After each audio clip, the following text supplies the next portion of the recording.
RS academy కర్నూలులో మీ preparation ను విజయంగా మార్చుకోండి. Welcome to RS academy. ఈరోజు జరిగిన జాతీయ, అంతర్జాతీయ, ప్రాంతీయ మరియు ఇతర ముఖ్యమైన అంశాలను క్షుణ్ణంగా పరిశీలిద్దాం. ముందుగా ఈరోజు కరెంట్ అఫైర్లో చెప్పబోయే ముందు ఆర్ఎస్ అకాడమీలో రీసెంట్గా కేంద్ర ప్రభుత్వం రిలీజ్ చేసిన ఎన్టీపీసీ నోటిఫికేషన్కి సంబంధించి ప్రత్యేక బ్యాచ్ని రన్ చేయడం జరుగుతుంది. వాటితో పాటు గ్రూప్ 2, ఎస్ఐ, కానిస్టేబుల్ సంబంధించి సపరేట్ బ్యాచ్లను ఆర్ఎస్ అకాడమీలో రన్ చేయడం జరుగుతుంది. ఓకే, ఆసక్తి ఉన్న వాళ్ళు ఈ స్క్రోల్ పైన రన్ అవుతున్న నంబర్ని మీ పేర్లను రిజిస్ట్రేషన్ చేసుకోండి. నెక్స్ట్ మొదటి ఈరోజు కరెంట్ అఫైర్ సార్ అంటే డిఆర్డిఓకి సంబంధించిన ఇది. డిఆర్డిఓ డిఫెన్స్ రీసెర్చ్ డెవలప్మెంట్ ఏదైతే ఉందో కర్నూలు ప్రాంతం, ఆంధ్రప్రదేశ్ రాష్ట్రంలోని కర్నూలు ప్రాంతంలో ఒక డ్రోన్ని టెస్ట్ చేయడం జరిగింది. ఏదైతే ఈ డ్రోన్ ఉంటుందో ఈ drone DRDO defence research development organisation అనేది డ్రోన్ని ఏం చేసింది సార్ అంటే ఈ టెస్ట్ చేయడం జరుగుతుంది. ఈ డ్రోన్ని ఏమంటాం సార్ అంటే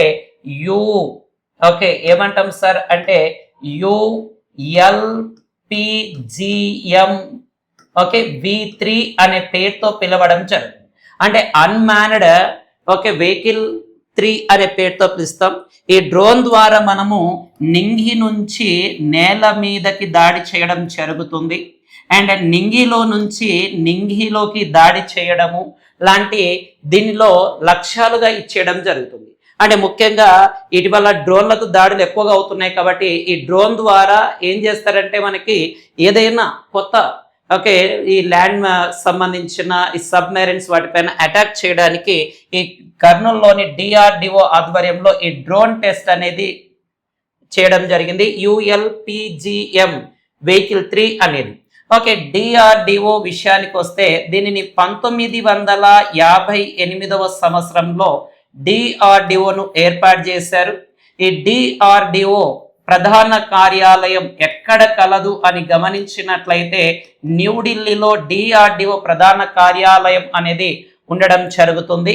ప్రజెంట్ దీని యొక్క చైర్మన్, డిఆర్డిఓ యొక్క చైర్మన్ గా ఎవరున్నారు సార్ అంటే మనకి డాక్టర్ సమీర్ వి కామత్ అనే వ్యక్తి ప్రజెంట్ డిఆర్డిఓ చైర్మన్ గా ఉన్నారు. ఈ డిఆర్డిఓ ఏం చేస్తుంది సార్ అంటే ఏవైతే క్షిపణులు ఉంటాయో ఈ క్షిపణులకు సంబంధించి ప్రయోగాలు అండ్ వాటిని తయారీ ఇవన్నీ కూడా డిఆర్డిఓ ఆధ్వర్యంలో నడుస్తూ ఉండడం జరుగుతుంది.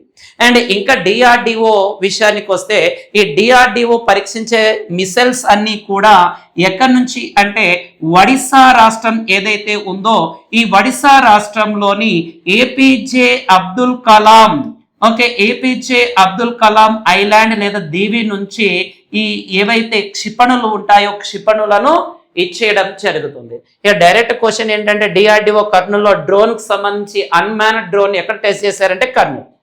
డిఆర్డిఓ ఎప్పుడు ఏర్పడిందంటే 1958. ఎక్కడ కలదు అని గమనించినట్లయితే న్యూఢిల్లీలో ఉంది. దీని యొక్క చైర్మన్ డాక్టర్ సమీర్ వి కామత్ గారు ఉన్నారు. ఇది ఏం చేస్తుంది అంటే క్షిపణులను ఇచ్చేయడం జరుగుతుంది. ఈ క్షిపణులు ఎక్కడి నుంచి ప్రయోగించడం జరుగుతుందంటే ఏపీజే అబ్దుల్ కలాం ఐలాండ్ నుంచి, ఒడిశాలో ఉన్న ఏపీజే అబ్దుల్ కలాం ఐలాండ్ నుంచి ప్రయోగించడం జరుగుతుంది. నెక్స్ట్ కరెంట్ అఫైర్ విషయానికి వెళ్ళిపోతే పాకిస్తాన్ దేశంలో పాత వీధుల పేర్లను పెట్టడం జరుగుతుంది. రీసెంట్ గా తెలిసిందే పాకిస్తాన్ దేశంలో ఈ ఎకనామికల్ ఎమర్జెన్సీ అండ్ రీసెంట్ గా అమెరికా మరియు ఇరాన్ మధ్య జరుగుతున్న ఈ దాడులకు సంబంధించి శాంతి ఒప్పందం కోసం కూడా అక్కడ సమావేశం కూడా అవ్వడం జరిగింది. అయితే ఈ పాకిస్తాన్ ప్రాంతంలో ఏదైతే పాకిస్తాన్ అనే దేశం ఉంటుందో ఈ పాకిస్తాన్ లోని లాహోర్ ప్రధానమైన పట్టణం ఏది సార్ అంటే ఈ లాహోర్ పట్టణంలో ఒక గల్లీ పేరు ఏంటి సార్ అంటే రెహమాన్ అనేది ప్రజెంట్ పిలిచే పేరు రెహమాన్ గల్లీ. ఈ రెహమాన్ గల్లీ యొక్క పాత పేరు ఏమిటి సార్ అంటే మనకి రామ్ గల్లీ అనే పేరుతో పిలవడం జరుగుతుంది.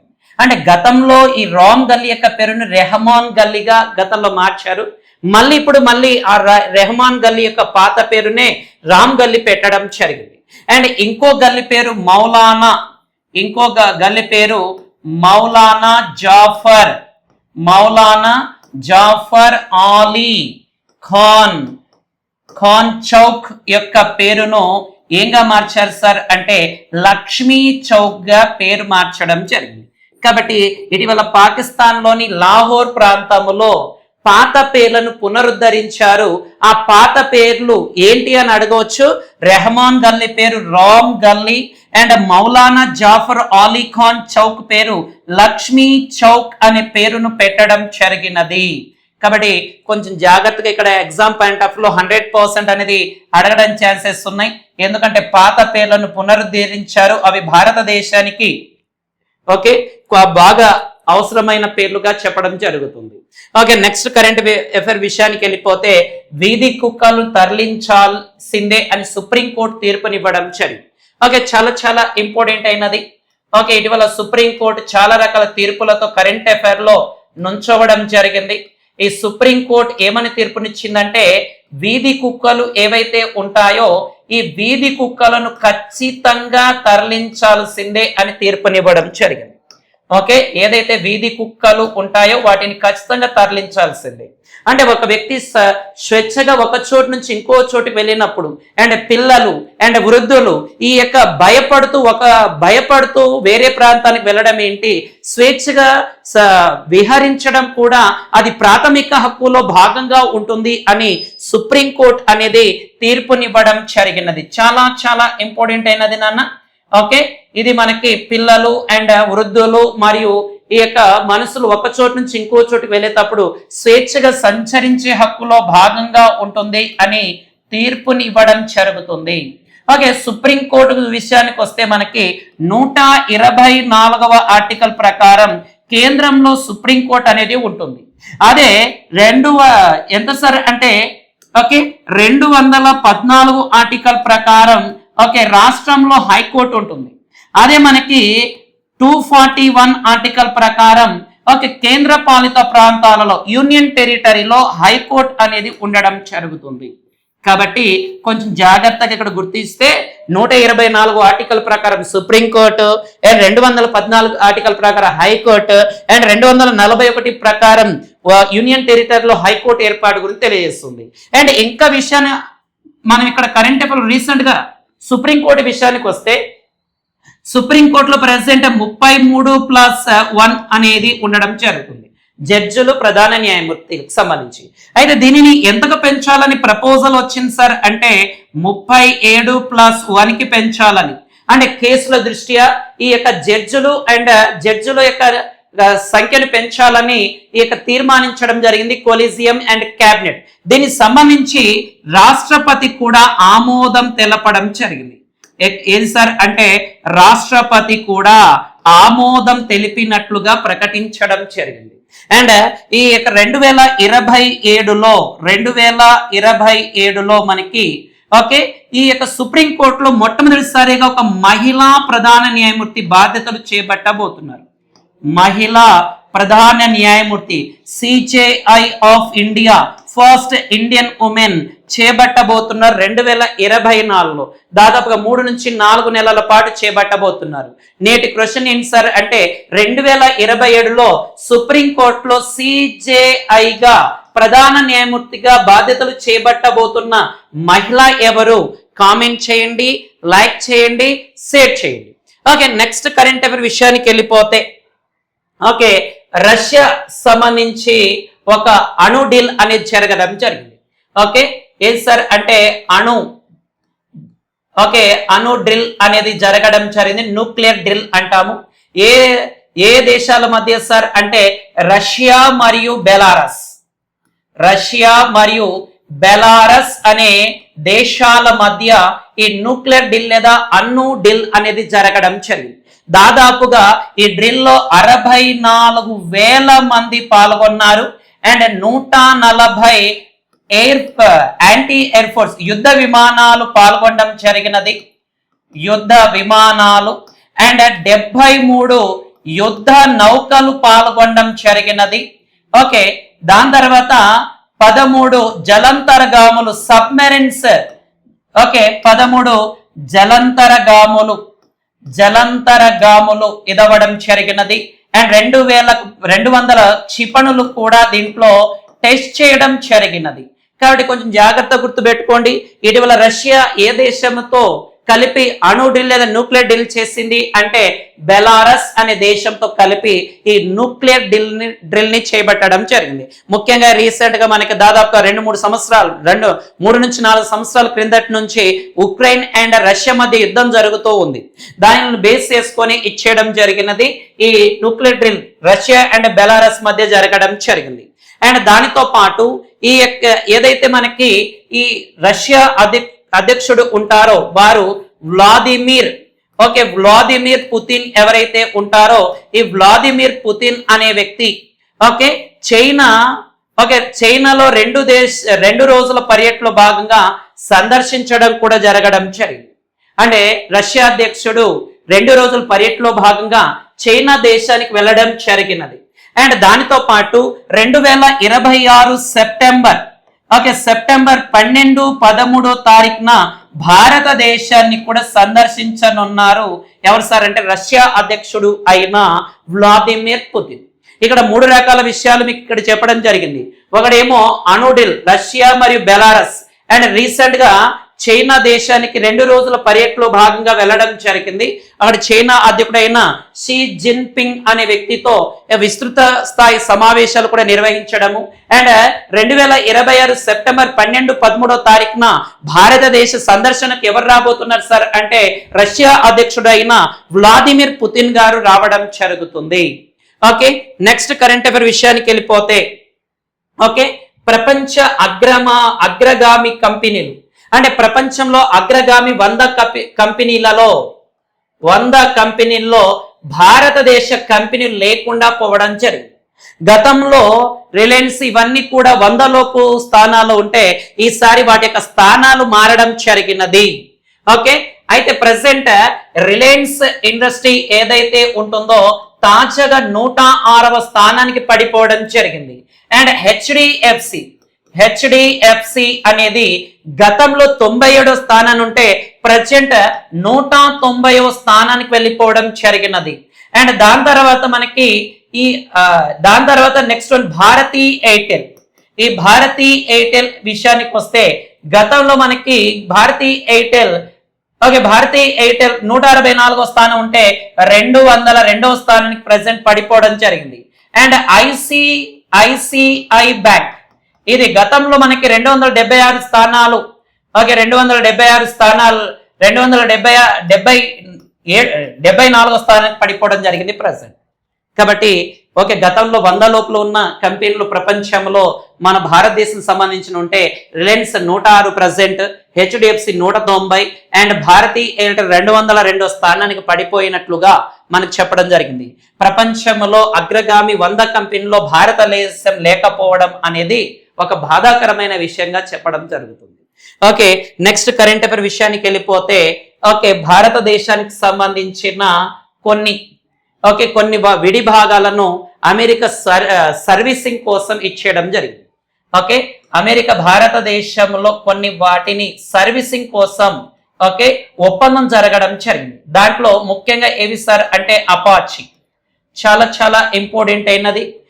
అపాచీ భారతదేశంలో అపాచీ హెలికాప్టర్ అనేవి చాలా కీలకమైనవి అని చెప్పడం జరుగుతుంది. హెలికాప్టర్లు చాలా కీలకమైనవి.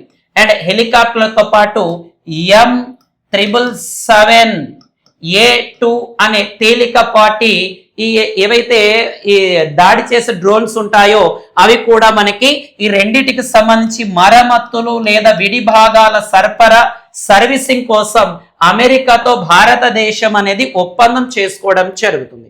డైరెక్ట్ అంటారు అమెరికా ఇటీవల సర్వీసింగ్ విడి భాగాల సరఫరా కోసం భారతదేశం ఒప్పందం చేసుకుంది. వాటిలో భాగంగా ఏమున్నాయి సార్ అంటే అపాచీ అండ్ M777A2 అనేవి ఉండడం జరుగుతుంది ఇక్కడ. నెక్స్ట్ కరెంట్ అఫైర్ విషయానికి వెళ్ళిపోతే ఉత్తరాఖండ్ సీఎం సంబంధించిన న్యూస్. అంటే ఉత్తరాఖండ్ రాష్ట్రం యొక్క మాజీ సీఎం ఉత్తరాఖండ్ యొక్క మాజీ సీఎం చీఫ్ మినిస్టర్ అయిన ఖండూరి మృతి చెందినట్లుగా ప్రకటించడం జరిగినది. ఓకే, గతంలో ఇతను 2007వ సంవత్సరములో ఉత్తరప్రదేశ్ యొక్క మొదటిసారిగా సీఎం అవ్వడం జరిగింది. అండ్ దాని తర్వాత 2011లో మళ్ళీ రెండవసారి సెకండ్ టైం సీఎం అవ్వడం జరిగింది. అండ్ అటల్ బిహారీ వాజ్పేయి కాలంలో పలు శాఖలలో ఇతను కేంద్ర మంత్రిగా కూడా ఈ ఖండూరి గారు చాలా రకాల మంత్రిత్వ శాఖలో పనిచేయడం జరిగింది కేంద్రంలో. ఈ ఉత్తరాఖండ్ రాష్ట్ర విషయానికి వస్తే ఈ రాష్ట్రం 2000 సంవత్సరం నవంబర్ నెలలో ఏర్పాటు అవ్వడం జరిగింది. ఈ ఉత్తరాఖండ్ రాష్ట్రం విషయానికి వస్తే రీసెంట్ గా 2024లో ఓకే ఉమ్మడి పౌర స్మృతి చట్టం చేసిన మొట్టమొదటి రాష్ట్రం ఇది భారతదేశంలో అంటే ఉత్తరాఖండ్. ఓకే, దానితో పాటు ఈ ఉత్తరాఖండ్ లో ప్రముఖమైన నేషనల్ పార్క్ ఉంది.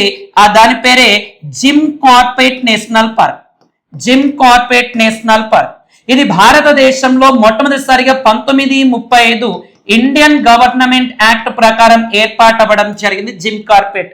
ఓకే, దీని యొక్క పాత పేరు ఏంటి సార్ అంటే హెలీ నేషనల్ పార్క్ గా చెప్పడం జరుగుతుంది.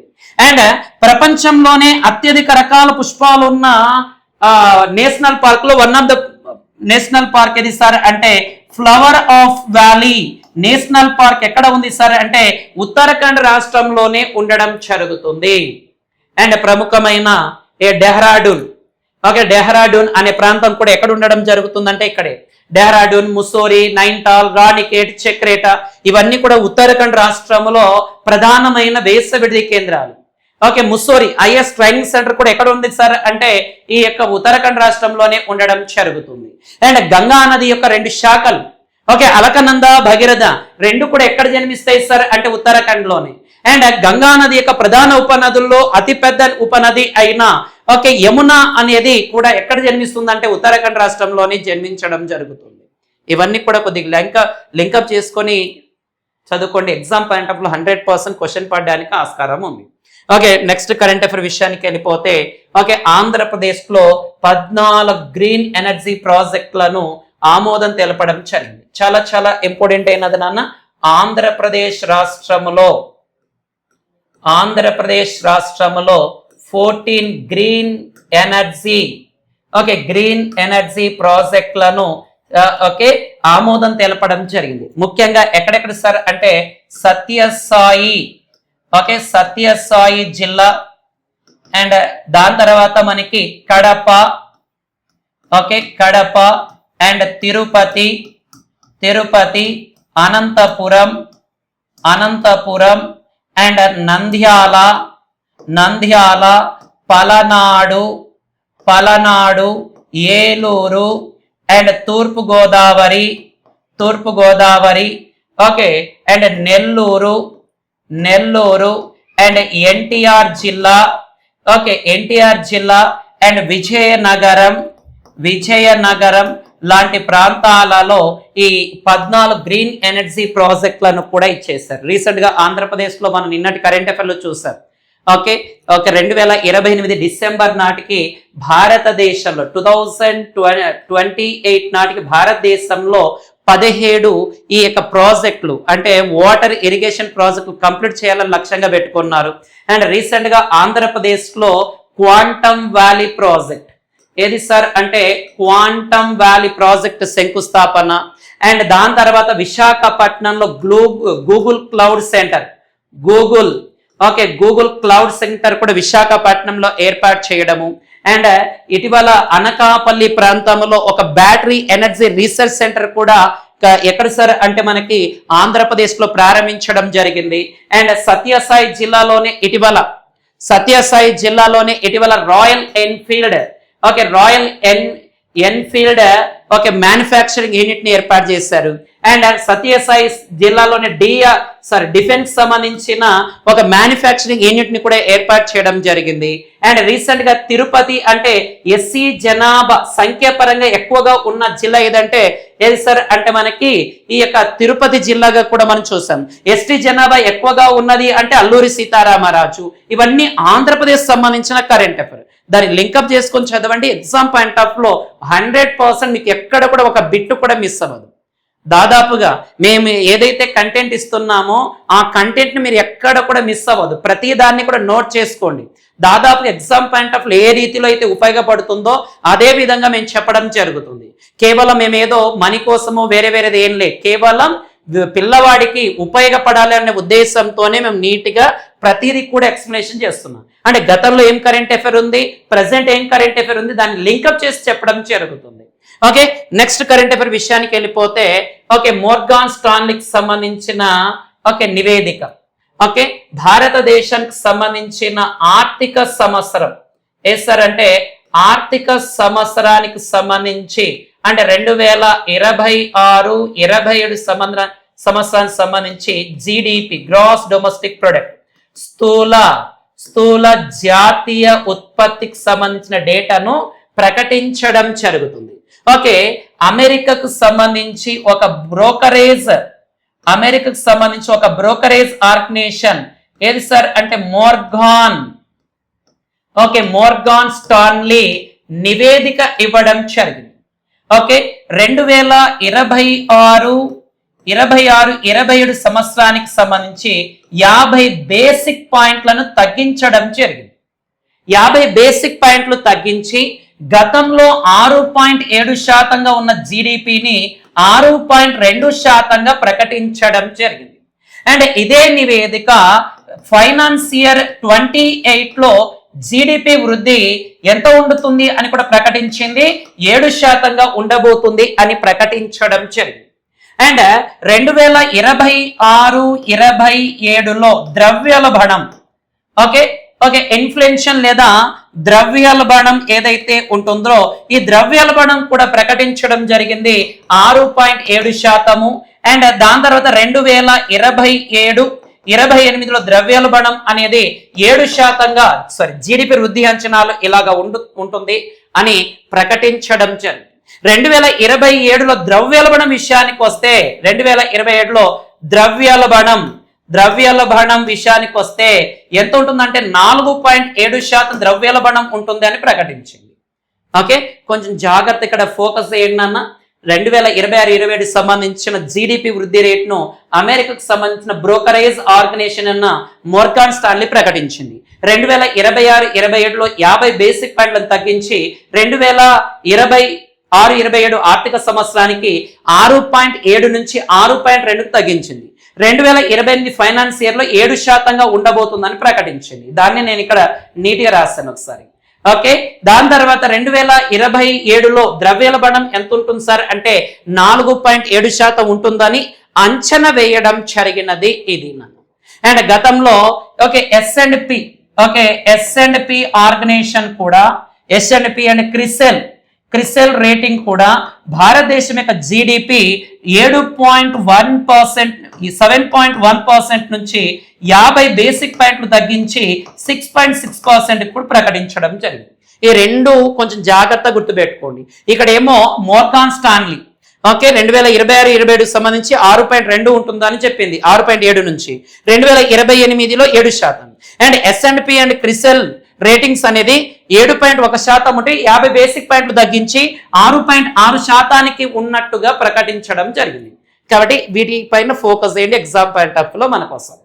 ఓకే, మిగతాదంతా కూడా రాసుకోవద్దు. నేను ఏవైతే ప్రెజెంటేషన్ చేస్తానో అవి మాత్రం ఇక్కడ చూడండి. ఓకే, నెక్స్ట్ కరెంట్ అఫైర్ విషయానికి వెళ్ళిపోతే జర్నలిజం సంబంధించిన డేటా వచ్చింది చూడండి నాన్న. ఓకే, కొంచెం పెద్దగా చేస్తాను, ఇక్కడ నీట్గా గమనించండి. ఓకే, జర్నలిజం ప్రపంచ విధి నిర్వహణలో ఏదానికి జర్నలిస్టులు మీడియా సిబ్బంది హత్యకు గురవ్వడం జరిగింది. హత్యకు గురయ్యారు. దానిలో భాగంగా ఇక్కడ మనం బాగా గమనించినట్లయితే నాన్న 2013లో 145 మంది ప్రపంచవ్యాప్తంగా అండ్ రిపోర్ట్స్ విత్ బోర్డ్స్ యొక్క రిపోర్ట్ ప్రకారం 2010లో 145 మంది సంవత్సరాల వారీగా మరణించడం జరిగితే ప్రజెంట్ 2026 ఏప్రిల్ 22 వరకు ఈ 12 మందికి వచ్చారు. అంటే 2013లో అత్యధికంగా 145 మంది ఒక జర్నలిస్టులు మీడియా సిబ్బంది చనిపోతూ ఉంటే ప్రజెంట్ 2026లో 12 మందికి తగ్గడం జరిగింది. 2025లో 60 మంది ఉండేవారు, 2024లో 70 మంది ఉండడం జరుగుతుంది స్టాటిస్టిక్స్ డేటా ప్రకారం. ఓకే, దీన్ని RSF రిపోర్ట్ అనే పేరుతో పిలుస్తాం. ఓకే, కాబట్టి కొంచెం జాగ్రత్తగా దీన్ని గణాంకాల నివేదిక రాసుకోండి. అత్యధికంగా 2013లో 145 మంది, 2026లో 12 మంది ఉండడం జరుగుతుంది. ఓకే, నెక్స్ట్ కరెంట్ అఫైర్ విషయానికి వెళ్ళిపోతే జింబాబ్వేకి సంబంధించిన కరెంట్ న్యూస్. ఓకే, ఏ సార్ అంటే మనకి జింబాబ్వే సంబంధించిన కరెంట్ న్యూస్ గా మనం ఇక్కడ చూస్తున్నానన్న. జింబాబ్వే చాలా చాలా ఇంపార్టెంట్. ఓకే, జింబాబ్వే అనేది, ఈ జింబాబ్వే అనే దేశం ఆఫ్రికా ఖండంలో ఒక దేశం. ఇది జింబాబ్వే అనేది ఓకేనన్న. ఈ జింబాబ్వే అనేది మనకి బ్రిక్స్ న్యూ డెవలప్మెంట్ బ్యాంక్ లో సభ్యత్వం కోసం ప్రయత్నించడం జరుగుతుంది. ఏదైతే బ్రిక్స్ ఉంటుందో ఈ బ్రిక్స్ సంబంధించిన బ్యాంక్ ని న్యూ డెవలప్మెంట్ బ్యాంక్ అంటాం. ఈ న్యూ డెవలప్మెంట్ బ్యాంక్ లో సభ్యత్వం చేరబోతుంది మనకి ఇది. ఓకే, బ్రిక్స్ సంబంధించి ఈ న్యూ డెవలప్మెంట్ బ్యాంక్ అనేది మనకి 2014వ సంవత్సరం, ఓకే 2014వ సంవత్సరంలో ఈ న్యూ డెవలప్మెంట్ బ్యాంక్ ని ఏర్పాటు చేయాలని ప్రపోజల్ చేయడం జరిగింది. ఇది 2015 నుంచి అధికారికంగా అమలు అవ్వడం జరిగింది బ్రిక్స్. ఓకే, ఈ బ్రిక్స్ సంబంధించిన డేటా విషయానికి వస్తే మనకి ఓకేనన్న, దీని యొక్క ప్రధాన కార్యాలయం ఎక్కడుంది సార్ అంటే షాంఘై అనే ప్రాంతంలో ఉంది, అంటే చైనా అనే దేశంలో. Okay, new development bank, BRICS new development bank యొక్క ప్రధాన కార్యాలయం ఉంది. ఓకే, ఈ బ్రిక్స్ విషయానికి వస్తే okay Brazil, Russia, India, China and South Africa. ప్రారంభంలో 2009లో ఈ 4 దేశాలు బ్రెజిల్, రష్యా, ఇండియా, చైనా మాత్రమే ఉండేది. ఓకే, ఈ 5వ దేశం ఓకే సౌత్ ఆఫ్రికా 2010వ సంవత్సరంలో చేరడం జరిగినది ఇది. ఓకే, బ్రిక్స్ సంబంధించి మనకి ఈ యొక్క దేశాల అభివృద్ధిలో భాగంగా పాల్గొనడం జరుగుతుంది. ఇటీవల Egypt, United Arab Emirates, Bangladesh and లాంటి దేశాలు కూడా ఈ బ్రిక్స్ లో చేరడం జరిగింది. ఓకే, బ్రిక్స్ సంబంధించిన మనకు సమావేశాలు 2026కి సంబంధించి అధ్యక్ష సమావేశాలు అన్ని కూడా భారతదేశం ఉండడం జరుగుతుంది. ఈ 2020లో జూన్ నెలలో మనకి ఎక్కడ సార్ అంటే ఓకే ఇండోర్ ప్రాంతంలో ఈ బ్రిక్స్ దేశాల అగ్రికల్చర్ మినిస్టర్స్, వ్యవసాయ మంత్రులు, అగ్రికల్చర్ మినిస్టర్ యొక్క సమావేశం ఇండోర్ లో కూడా జరగబోతుంది. కాబట్టి దీన్ని లింకప్ చేసుకొని చదవండి. ఇటీవల బ్రిక్స్ న్యూ డెవలప్మెంట్ బ్యాంక్ లో సభ్యత్వం కోసం ప్రయత్నం చేసిన దేశం జింబాబ్వే, ఆఫ్రికా ఖండంలో ఒక దేశం. ఓకే, బ్రిక్స్ అనేది న్యూ డెవలప్మెంట్ బ్యాంక్ ని ఏర్పాటు చేస్తుంది. 2014లో ప్రకటించి 2015లో నుంచి అమలుకి వచ్చింది. దీని యొక్క ప్రధాన కార్యాలయం షాంఘై. బ్రిక్స్ యొక్క మొదటి సమావేశం 2009లో బ్రెజిల్, రష్యా, ఇండియా, చైనా. 2010లో సౌత్ ఆఫ్రికా కూడా చేరడం జరిగింది. 2026లో జూన్ లో ఇండోర్ ప్రాంతంలో ఓకే బ్రిక్స్ అగ్రికల్చర్ మినిస్టర్ యొక్క సమావేశం అనేది జరగబోతుంది. కాబట్టి దీనిపైన ఫోకస్ చేయండి. ఎగ్జామ్ పాయింట్ ఆఫ్ ఇదే జూన్ లో మనకి న్యూఢిల్లీలో okay big cat alliance, okay international big cats alliance కూడా జరగబోతుందని కూడా మనం గతంలో చెప్పుకోవడం జరిగింది. ఓకే, నెక్స్ట్ కరెంట్ అఫైర్ విషయానికి వెళ్ళిపోతే ఓకే ఛత్తీస్గఢ్ రాష్ట్రంలో కేంద్ర హోం మంత్రిత్వ శాఖ లేదా కేంద్ర హోం మంత్రి ఒక emergency number okay emergency vehicle ని తీసుకురావడం జరిగింది. ఏ రాష్ట్రం సార్ అంటే ఛత్తీస్గఢ్ రాష్ట్రం. చాలా చాలా ఇంపార్టెంట్. ఈ ఛత్తీస్గఢ్ రాష్ట్రంలో ఒక ఎమర్జెన్సీ అత్యవసర పరిస్థితులలో ఉపయోగించే 122 అనే ప్రతిస్పందన వాహనాలను తీసుకురావడం జరిగింది. కేవలం మనం 112 అనే నంబర్ డయల్ చేస్తే మనకు ఈ యొక్క ఏదైతే మనకి వాహనం ఉంటుందో, ఎమర్జెన్సీ వాహనం ఉంటుందో, పోలీస్ వాహనం, మనము సంబంధించిన ఏదైతే చెప్తామో అక్కడికి రావడం జరుగుతుంది. ముఖ్యంగా మహిళల భద్రత అండ్ ఫోరెన్సిక్ ల్యాబ్స్ అండ్ వేగవంతమైన అత్యవసర ప్రతిస్పందన కోసం ఈ ఛత్తీస్గఢ్ రాష్ట్రంలో కేంద్ర హోమ్ మినిస్టర్ అమిత్ షా గారు 112 అనే వాహనాలను తీసుకురావడం జరిగింది. ఓకే, ఇది మొత్తం కూడా ఆ రాష్ట్రంలోని 33 జిల్లాలలో ఇది అమల్లోకి రానుంది. ఇది మొత్తం కూడా 33 జిల్లాలలో ఇది అమల్లోకి రానట్లుగా ప్రకటించడం జరుగుతుంది. కానీ ఛత్తీస్గఢ్ రాష్ట్రంలో ఇటీవల ఏ ఎమర్జెన్సీ వాహనాలను తీసుకొచ్చారంటే 112 ఓకే ఎమర్జెన్సీ లేదా రెస్పాన్స్ వెహికల్స్. ఓకే, 33 జిల్లాలలో దీన్ని ఇంప్లిమెంట్ చేయబోతున్నారు. ఓకే, ప్రజెంట్ ఇక్కడ సీఎం ఎవరు సార్ అంటే విష్ణుదేవ్ సాయి. ఎవరున్నారు సార్ అంటే విష్ణుదేవ్ సాయి గారు ఉండడం జరుగుతుంది. ఓకే, అండ్ మనకి దీనిని ఎవరు ప్రారంభించారంటే అమిత్ షా గారు దీన్ని ప్రారంభించడం జరిగింది. ఓకే, నెక్స్ట్ కరెంట్ అఫైర్ విషయానికి వెళ్ళిపోతే కేంద్రం నుంచి అత్యధిక ప్రాజెక్టు పొందిన రాష్ట్రాల జాబితా. ఓకే, అత్యధిక పెట్టుబడులు కేంద్రం నుంచి ప్రాజెక్టులు పొందిన రాష్ట్రాల్లో మొదటి స్థానం ఏ రాష్ట్రం ఉంది సార్ అంటే మహారాష్ట్ర అనే రాష్ట్రం మొదటి స్థానంలో 215 ప్రాజెక్టులు 5.5 ట్రిలియన్ డాలర్తో మొదటి స్థానంలో ఉంది. రెండవ స్థానంలో ఏముంది సార్ అంటే ఉత్తరప్రదేశ్. రెండవ స్థానంలో ఉత్తరప్రదేశ్ అనేది ఓకే ఉత్తరప్రదేశ్ అనేది రెండవ స్థానంలో 180 ప్రాజెక్టులతో. మూడవ స్థానం ఆంధ్రప్రదేశ్. ఆంధ్రప్రదేశ్ అనేది 141 ప్రాజెక్టులతో ఉంది. నాలుగవ స్థానంలో గుజరాత్ అనేది 127 ప్రాజెక్టులతో 4వ స్థానం. 5వ స్థానం మధ్యప్రదేశ్ అనేది ఉండడం జరుగుతుంది. ఓకే, మధ్యప్రదేశ్ 125 ప్రాజెక్టులు. అంటే కేంద్రం అత్యధికంగా ప్రాజెక్టులు ప్రారంభించిన లేదా పెట్టుబడి పెట్టిన వాటిలో మొదటి స్థానం ఏది ఉంది సార్ అంటే మహారాష్ట్ర, 2 ఉత్తరప్రదేశ్, 3 ఆంధ్రప్రదేశ్, 4 గుజరాత్, 5 మధ్యప్రదేశ్ అనేది ఉండడం జరుగుతుంది. కానీ పెట్టుబడి పరంగా ప్రాజెక్టులు ఏమో మహారాష్ట్రకి ఎక్కువ వచ్చాయి, బట్ ఎక్కువగా భారీ పెట్టుబడులు మాత్రం ఓకే భారీ పెట్టుబడులు మాత్రం ఎక్కువగా ఏ రాష్ట్రాలలో ఉన్నాయి సార్ అంటే మనకి ఒకటి ఉత్తరప్రదేశ్ అండ్ రెండవది గుజరాత్ రాష్ట్రంలో అత్యధికంగా పెట్టుబడులు అనేవి ఉన్నాయి. ఇవి రెండు కూడా కొంచెం జాగ్రత్తగా. భారీ పెట్టుబడులు మాత్రం ఉత్తరప్రదేశ్, గుజరాత్. కానీ పెట్టుబడుల పరంగా ప్రాజెక్టుల పరంగా సంఖ్య పరంగా చూసుకుంటే మహారాష్ట్ర అనేది ఉండడం జరుగుతుంది. ఓకే, ముఖ్యంగా ఈ మౌలిక సదుపాయాలు కావచ్చు, రోడ్ కనెక్టివిటీ కావచ్చు అండ్ పారిశ్రామిక అండ్ ప్రాంతాల వారీగా వీటిని డెవలప్ చేయడం జరుగుతుంది. కాబట్టి ఈ నంబర్ ఏదైతే చెప్పానో అవి కొంచెం చూడండి. దాదాపుగా 42 ట్రిలియన్ల పెట్టుబడులు పెట్టడం జరిగింది దేశవ్యాప్తంగా. ఓకే, నెక్స్ట్ కరెంట్ అఫైర్ విషయానికి వెళ్ళిపోతే ఓకే ఇది సార్ అంటే ఒక ప్రాజెక్ట్ ని చైనా మరియు ఐరోపా అంతరిక్ష సంస్థలు తీసుకురావడం జరిగింది. ఏ సార్ అంటే చైనా మరియు యూరోపియన్ స్పేస్ ఏజెన్సీస్ ఒక ప్రాజెక్ట్ ని తీసుకురావడం జరిగింది. దాని పేరే SMILE.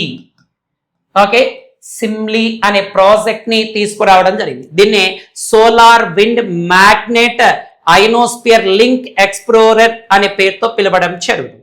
అంటే China space agency, European space agency రెండు కూడా ఓకే ఎందుకు తీసుకొచ్చారు సార్ అంటే ఏదైతే సూర్యుడు ఉంటాడో ఈ సూర్యుడు నుండి భూమి రక్షణ కోసం అంటే సూర్యుడి నుంచి వెలువడే ఈ కిరణాలు హానికర కిరణాల నుంచి భూమిని ఎలా కాపాడాలి అనే ఉద్దేశంతో దాన్ని చైనా యూరోపియన్ ఒక ప్రాజెక్ట్ ని ఉమ్మడిగా ఒక ప్రాజెక్ట్ ని ప్రయోగం చేయబోతున్నాయి. దీంట్లో మొత్తం కూడా 4 రకాల పేలోడ్స్ ఉంటాయి. దాంట్లో SXI అనే ప్రాజెక్ట్ పేలోడ్ ఉంటుంది. దీనిని యూరోపియన్ స్పేస్ ఏజెన్సీ డెవలప్ చేయడం జరిగింది. అండ్ మ్యాగ్నెటోమీటర్ ను చైనా అనే దేశం అభివృద్ధి పరచడం జరుగుతుంది. అండ్ లైట్ అయాన్ ఎనలైజర్ అనేది ఉండడం జరుగుతుంది. దీన్ని కూడా డెవలప్ చేసింది చైనా. అండ్ దాని తర్వాత ultraviolet aurora image, ultraviolet aurora image అనేది ఉంటుంది. దీనిని కూడా చైనా డెవలప్ చేయడం జరుగుతుంది. దీంట్లో మొత్తం 4 రకాల పేలోడ్లు అనేవి ఉండడం జరుగుతుంది. ఈ భూమికి సూర్యుడికి మధ్య ఉన్న వాటిని ఏది సార్ అంటే పరిశోధన చేయడం కోసం. కానీ ఇది గుర్తుపెట్టుకోండి, సూర్యునికి అండ్ భూమికి మధ్య ఈ అవాంతరాలు లేదా సూర్యుని నుంచి భూమి రక్షణ కోసం చైనా యూరోపియన్ ఒక ప్రాజెక్ట్ ప్రవేశపెట్టింది. ఆ పేరు ఏంటంటాడు. దీంట్లో మొత్తం ఎన్ని పేలోడ్లు ఉంటాయంటే 4 పేలోడ్లు ఉంటాయి. దాంట్లో ఒకదాన్ని మాత్రమే యూరోపియన్ స్పేస్ ఏజెన్సీ అభివృద్ధి పరిస్తే మిగిలిన 3టిని ఎవరు అభివృద్ధి పరిచారు సార్ అంటే చైనా అనే దేశం అభివృద్ధి పరచడం జరుగుతుంది. నెక్స్ట్ కరెంట్ అఫైర్ విషయాన్ని గమనించినట్లయితే ఇటాలియన్ ఓపెన్ చాలా చాలా ఇంపార్టెంట్ అయినది. 2026 ఇటాలియన్ ఓపెన్ విషయానికి వచ్చినప్పుడు మనకి మహిళల సింగిల్స్ లో ఎలినా స్విటోలినా ఉక్రెయిన్ దేశానికి ఆమె ఉమెన్ సింగిల్ లో విజేతగా నిలవడం జరిగింది. ఈమెకి 3వ టైటిల్ గా చెప్పవచ్చు. ఎలినా స్విటోలినా ఉక్రెయిన్ దేశం చెందిన ఆమెకి ఇది 3వ టైటిల్. అండ్ పురుషుల సింగిల్లో జానిక్ సిన్నర్ ఇటాలీ దేశానికి చెందిన వ్యక్తి, ఇతను గెలుపొందడం జరుగుతుంది. ఇతను అండ్ పురుషుల డబుల్స్ లో విన్ అయిన వాళ్ళు సిమానో బెల్లోలి ఇటలీ అండ్ ఆండ్రియా వహోస్పిరి ఇటలీ, వీళ్ళిద్దరు కూడా పురుషుల డబుల్ ను గెలుచుకోవడం జరిగింది. అదే మహిళల డబుల్స్ లో విన్ అయిన వాళ్ళు మిర్రా ఆండ్రీవా అండ్ డయానా స్పెడ్నార్ రష్యా దేశం చెందిన వీళ్ళిద్దరు కూడా ఈ ఏది సార్ అంటే ఈ డబుల్ ఇటాలియన్ ఓపెన్ ని గెలుపొందడం జరుగుతుంది మనకి. కాబట్టి ఈ యొక్క విజేతలు Italian open women singles, men singles, women's doubles and men's doubles అనే వాటిని కొంచెం జాగ్రత్త గుర్తుపెట్టుకోండి. నెక్స్ట్ కరెంట్ అఫైర్ విషయానికి వెళ్ళిపోతే భారతదేశానికి సంబంధించి ఏఐ బేస్డ్ ఒక మానవరహిత విమానాన్ని తయారు చేయడం జరుగుతుంది. ఏఐ ఆర్టిఫిషియల్ బేస్డ్ మానవ రహిత విమానమును తయారు చేయడం జరుగుతుంది. ఈ మానవ రహిత యుద్ధ విమానం పేరు ఏమిటి సార్ అంటే కాలభైరవ అనే యుద్ధ విమానాన్ని తయారు చేయడం జరుగుతుంది. ఇది ఎక్కడ తయారు చేస్తున్నారు సార్ అంటే పోర్చుగల్ ప్రాంతంలో దీన్ని తయారు చేయడం జరుగుతుంది. అంటే పోర్చుగల్లోని తొలి విదేశీ కేంద్రములో ఏఐ బేస్డ్ ఆర్టిఫిషియల్ ఇంటెలిజెన్స్ ఆధారంగా మానవరహిత యుద్ధ విమానం ఏదైతే ఉంటుందో ఈ మానవరహిత యుద్ధ విమానమును పోర్చుగల్లో మొట్టమొదటిసారిగా దీనిని తయారు చేయడం జరుగుతుంది మనకి ఈ దినాన. కాబట్టి కొంచెం జాగ్రత్త. పోర్చుగల్లోని మానవరహిత యుద్ధ విమానం ఏదాన్ని తయారు చేస్తున్నారంటే కాలభైరవను తయారు చేయడం జరుగుతుంది. నెక్స్ట్ కరెంట్ అఫైర్ విషయాన్ని గమనించినట్లయితే మార్చి ఇక్కడ ఒకసారి చూడన్నాను. మార్చి 20ని మనం ప్రపంచ వాతావరణ దినోత్సవంగా జరుపుకుంటాం. వరల్డ్ మెట్రోలాజికల్ డేగా సెలబ్రేట్ చేస్తాం. ప్రపంచ వాతావరణ వరల్డ్ మెట్రోలాజికల్ ఆర్గనైజేషన్ 1950లో అమల్లోకి రావడం జరిగింది. ప్రజా భద్రత, వాతావరణ సూచన, శీతోష్ణ స్థితి అండ్ మానవ ఆరోగ్యానికి సంబంధించినవన్నీ కూడా ఇచ్చేయడం జరుగుతుంది. వరల్డ్ మెట్రోలాజికల్ ఆర్గనైజేషన్ 1950లో మే 20వ తారీఖున ఏర్పాటైంది. అందుకు దీన్ని నిర్వహించడం జరుగుతుంది. దీని ప్రధాన కార్యాలయం ఎక్కడ ఉంది సార్ అంటే స్విట్జర్లాండ్ అనే దేశంలో కలదు. దాని తర్వాత ప్రపంచ కొలమాన దినోత్సవం వరల్డ్ మెజర్మెంట్స్ స్టాండర్డ్ మెజర్మెంట్ డేగా కూడా మే 20ని నిర్వహిస్తారు. దీనికి సంబంధించి మనకి 1875లో ఈ ఏదైతే మెజర్మెంట్ స్టాండర్డ్ సంబంధించిన ఆర్గనైజేషన్ ఏర్పాటు చేయడం జరిగింది. దీన్ని అధికారికంగా దీనిని 1961 నుంచి ఈ దినోత్సవాన్ని నిర్వహించడం జరుగుతుంది.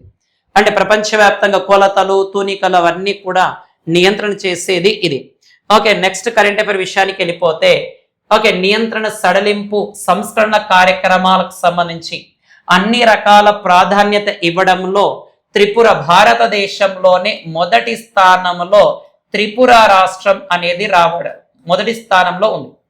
త్రిపుర రాష్ట్రం అంటే నియంత్రణ సరళింపు సరళీకరణ సంస్కరణలు అంటే చట్టాలు అండ్ వాటి అమలు నియమాలు నిబంధనలను అమలు చేసే వాటిలలో 2026కి సంబంధించి మొదటి స్థానంలో ఉన్న రాష్ట్రం ఏది సార్ అంటే 20. అంటే అన్ని రకాల వాటికి జవాబుదారీతనంగా ఓకే ఈ యొక్క నియంత్రణ సడలింపు సంస్కరణలు తీసుకురావడంలో మొదటి స్థానం త్రిపుర అనే రాష్ట్రం మొదటి స్థానంలో ఉండడం దాదాపుగా 51 విభాగాలలో ఇది అత్యున్నతంగా పనిచేయడం జరిగింది. పరిపాలన, నియంత్రణ అండ్ వ్యాపారం, పారిశుద్ధ్యము, మహిళల భద్రత ఇలాంటి అన్నిటిలో కూడా ఇచ్చేయడం జరుగుతుంది. ఈశాన్య రాష్ట్రాలలో ఈ త్రిపురలోని ఒక పంచాయతీ ఇటీవల పంచాయతీరాజ్ సంబంధించి ఒక బిగ్గెస్ట్ అవార్డు కూడా సొంతం చేసుకోవడం జరుగుతుంది. అండ్ పంచాయతీరాజ్లలో మొదటి స్థానంలో ఉన్న ఎక్సలెన్స్ అవార్డులో త్రిపుర మొదటి ప్లేస్లో కూడా ఉండడం జరుగుతుంది. దాని తర్వాత కేరళ ఇవన్నీ కూడా తర్వాత స్థానంలో ఉండడం జరుగుతుంది. ఈ త్రిపుర రీసెంట్గా చూడండి, ఇదే నాగాలాండ్ రాష్ట్రంలో మనకు నాగాలాండ్ రాష్ట్రంలో నిన్నటి రోజున చెప్పాం మనం ఒక కాఫీస్ సార్ అంటే కాఫీస్ ఆఫ్ నాగాలాండ్ మిషన్ కూడా ప్రారంభించారు. అండ్ దాని తర్వాత మిజోరం రాష్ట్రంలో సార్ అంటే మిజోరం రాష్ట్రంలో మనకి అల్లం మిషన్ అల్లం మిషన్ కూడా ప్రారంభించడం జరిగింది, నాణ్యమైన అల్లం ఎగుమతి. అండ్ రీసెంట్ గా అస్సాం రాష్ట్రం, ఈ అస్సాం రాష్ట్రంలో కూడా అండర్ గ్రౌండ్ అంతర్భూభాగ railway and road underground rail and road connectivity tunnel కూడా ప్రారంభించడం జరిగింది. అండ్ ఎమర్జెన్సీ ఎయిర్వేస్ ఏదైతే ఉంటాయో ఈ ఎయిర్వేస్ ల్యాండింగ్ సంబంధించిన ఒక రోడ్వేని కూడా ఏర్పాటు చేయడం జరిగింది. అండ్ రీసెంట్ గా అస్సాంలోనే నేషనల్ వాటర్ వేని కూడా ప్రారంభించారు. ఆల్రెడీ అస్సాంలో మనకి ఈ బ్రహ్మపుత్ర నది పైన నేషనల్ వాటర్ వే 2 కూడా కంటిన్యూ అవ్వడం జరిగింది. రీసెంట్ గా అరుణాచల్ ప్రదేశ్ రాష్ట్రంలో కలాయి 2 అనే డ్యామ్ కూడా హైడ్రో ఎలక్ట్రిసిటీ ప్రాజెక్ట్ కూడా కట్టడం జరుగుతుంది. ఇవన్నీ కూడా ఈశాన్య రాష్ట్రాల్లో అంశాలు కాబట్టి కొంచెం జాగ్రత్త పెట్టి ఫోకస్ చేయండి, ఎగ్జామ్ పాయింట్ ఆఫ్ లో ఉపయోగపడడం జరుగుతుంది. నెక్స్ట్ కరెంట్ అఫైర్ విషయానికి వెళ్ళిపోతే సెంట్రల్ బ్యూరో ఆఫ్ ఇన్వెస్టిగేషన్ అంటే సింపుల్ గా సిబిఐ, ఈ సిబిఐ ఒక ఆర్టిఫిషియల్ ఇంటెలిజెన్స్ ఆధారిత చాట్ బాట్ ని తీసుకురావడం జరిగింది. దాని పేరే ఏంటి సార్ అంటే అభయ్. ఈ అభయ్ ఏదైతే ఉంటుందో ఇది ఏఐ బేస్డ్ చాట్ బాట్ గా చెప్పడం జరుగుతుంది మనకి. ఓకేనన్నా, ఈ ఏఐ బేస్డ్ ఎందుకో అభయ్ అనే దాన్ని తీసుకొచ్చారు అంటే సైబర్ మోసాలు, డిజిటల్ అరెస్ట్లు అండ్ నకిలీ బెదిరింపులు, ఆన్లైన్ ట్రాన్సాక్షన్ వీటికి సంబంధించి ఇవి జరుగుతూ ఉన్నాయి అనే ఉద్దేశంతో అభయ్ అనే దాన్ని తీసుకురావడం జరిగినది. దీనిని సుప్రీంకోర్టు సిజేఐ ఎవరైతే ఉన్నారో ఎవరు సార్ అంటే జస్టిస్ సూర్యకాంత్ గారు ప్రారంభించారు. దీన్ని ప్రారంభించడం జరిగినది. కాబట్టి కొంచెం జాగ్రత్త. ఈ సిబిఐ యొక్క ప్రధాన కార్యాలయం ఎక్కడ ఉంది సార్ అంటే న్యూఢిల్లీలో ఉండడం జరుగుతుంది.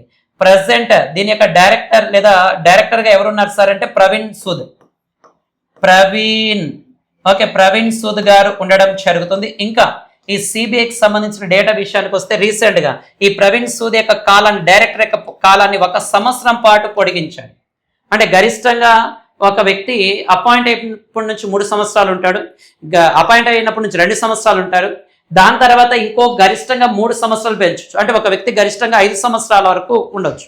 అంటే ప్రతి సంవత్సరం పెంచుకుంటూ వస్తారు. దాని తర్వాత నెక్స్ట్ కరెంట్ అఫైర్ విషయానికి వెళ్ళిపోతే పాఠశాలకు వెళ్ళని కౌమార దశలో ఉన్న వారికి ఒక పైలట్ ప్రాజెక్ట్ ని విద్యా మంత్రిత్వ శాఖ ఒక పైలట్ ప్రాజెక్ట్ ని తీసుకురావడం జరిగింది. దాదాపుగా 14 నుంచి 18 కోట్ల 14 నుంచి 18 సంవత్సరాల వయసు ఉన్న పిల్లలు ఓకే, పాఠశాలకు వెళ్ళని 2 కోట్ల కౌమార దశలో ఉన్న పిల్లలను అభ్యాసన వైపు తీసుకువెళ్లాలనే ఉద్దేశంతో ఈ విద్యాశాఖ మంత్రి ఈ 9 రాష్ట్రాలలో 10 జిల్లాలలో ఈ కార్యక్రమాన్ని అమలు చేయడం జరుగుతుంది. అంటే ఈ పాఠశాలకు వెళ్ళని వారిని పాఠశాలలో చేర్చే విధంగా ఒక కంపెనీ సహకారంతో, ఒక స్వచ్ఛంద సంస్థ NIOS, okay, national institute of open schooling అనే ఆర్గనైజేషన్ సహకారంతో పిల్లలందరినీ కూడా స్కూళ్లకు తీసుకువెళ్లాలనే ఉద్దేశంతో ఈ కార్యక్రమాన్ని చేపట్టారు.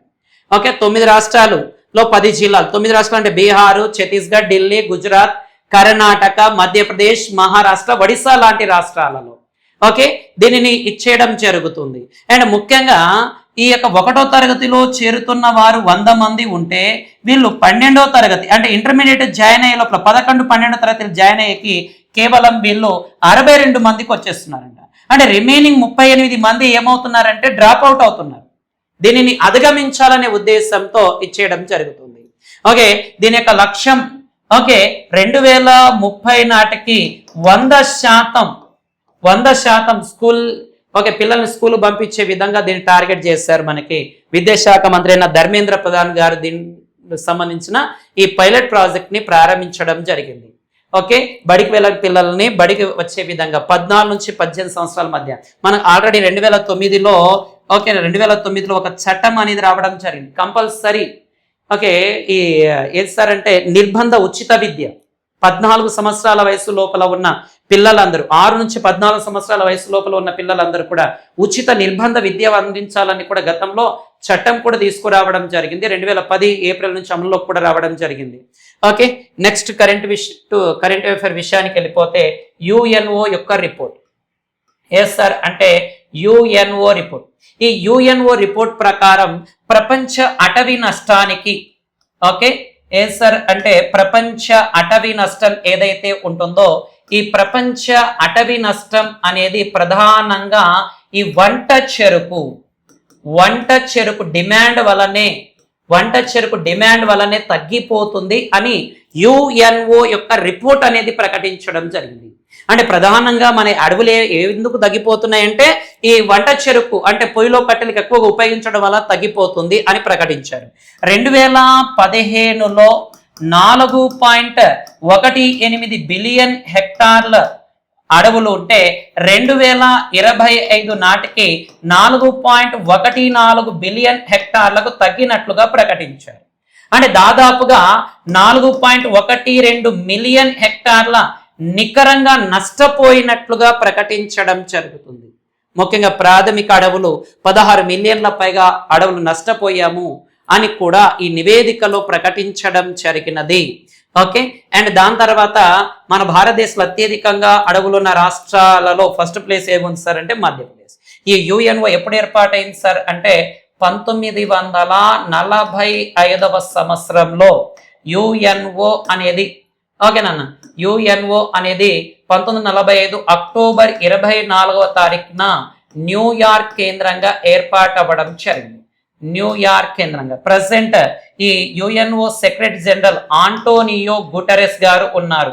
ఇతను 9వ UNO సెక్రటరీ జనరల్.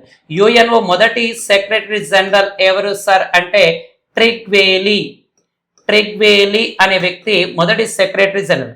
ఆసియా ఖండం నుంచి మొదటి సెక్రటరీ జనరల్ ఎవరు సార్ అంటే యుథాంట్ అనే వ్యక్తి ఉండడం జరుగుతుంది. రెండవ ఆసియా ఖండం నుంచి సెక్రటరీ జనరల్ ఎవరు సార్ అంటే బాంకీ మూన్ అనే వ్యక్తి ఉండడం జరుగుతుంది. అతి తక్కువ కాలం UNO సెక్రటరీ జనరల్ గా పనిచేసిన వ్యక్తి ఎవరు సార్ అని గమనించినట్లయితే ఓకే భౌత్రోస్ గలి అనే వ్యక్తి ఉన్నారు. ఇది టుడే న్యూస్. నాన్న ఏవైనా మిగిలిపోయిన అంశాలు ఉంటే రేపటి కరెంట్ అఫైర్ న్యూస్లో చూద్దాం. RS అకాడమీ కర్నూలు, మీ స్వామి సార్. జై హింద్.